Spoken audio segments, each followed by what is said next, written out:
kind of messaging we've seen out of New South Wales, which copped an early shellacking early on with the Ruby Princess, being thrown back at them again by this cat on the hat sat on the mat, Stephen Miles bloke, the Deputy Premier, the bloke with the doctorate in unionism. You know, New South Wales and Victoria having their own stoush as well. Queensland is using coronavirus to avoid questions about all sorts of things, including the budget. Picking on New South Wales, wanting to have a state of origin political brawl. Victoria's now doing the same thing, saying, oh, New South Wales has got more coronavirus new cases than we have here in Victoria. We'll get on to Victoria in a moment. Leisa, there's just a lot of bulltish being offered by a lot of these so-called political leaders right now.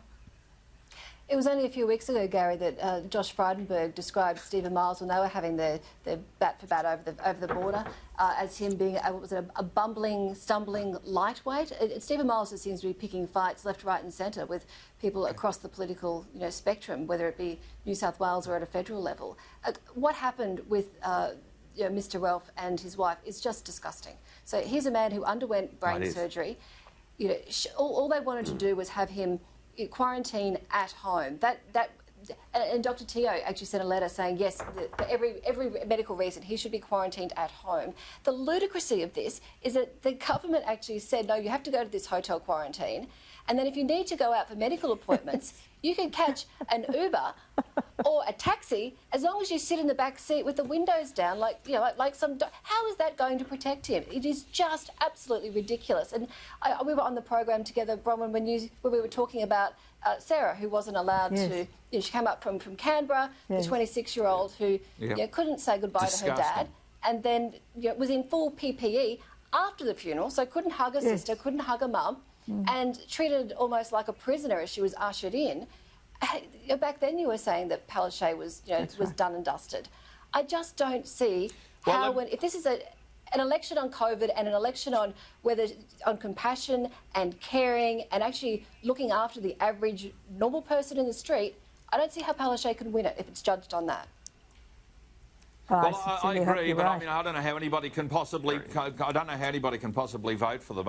Look, in the sense of you can't reward this kind of heartlessness. But if you want to talk about brainless, here is the Deputy Premier today picking a political fight in the middle of the pandemic to stop all pandemics. Stephen Miles. This is the state that gave us the Ruby Princess, the state that had those aged care outbreaks. We have avoided those situations here in Queensland precisely because we have aimed to suppress every outbreak of community transmission. That's what we've done, and we've done successfully. And as I say, I was pretty disappointed to hear the Premier of New South Wales say that she doesn't even aspire to do that. Well, I mean, that's just total bollocks by any measure, because the recent outbreak, now declared over in Queensland, was caused by a cluster at a Queensland government prison where they didn't even have the protocols, Dr Joe, to test workers coming in. A 77-year-old worker brought it into the prison, and about 25 or 30 people got caught up in a cluster as a result of people coming and going, contractors and so forth. I mean, this is just absolute revisionist nonsense, but what do you expect? Yeah, look, and Gary, just a couple of points I wanted to pick up on, particularly about hospitals.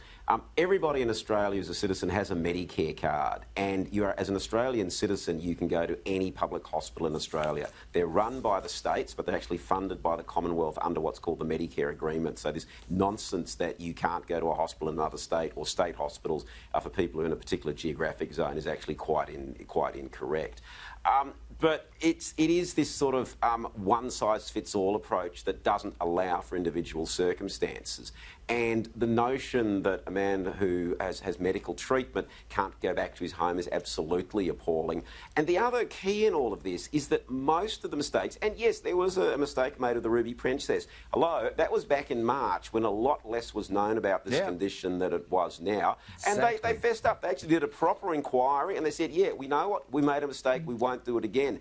Other inquiries don't seem to be quite having the same effect. But ultimately, most of the mistakes that have been made have not been made by the average punter playing golf or fishing or shock horror visiting their friends, have all been made by governments. And the same internationally. Even in the UK, in New York and New Jersey, they sent people out of hospital who were unwell into aged care facilities. And that's where the problem arose. It's upside down. Instead of protecting those that we need to protect, we've stopped everybody else going about their life who is not likely to be affected in any significant way.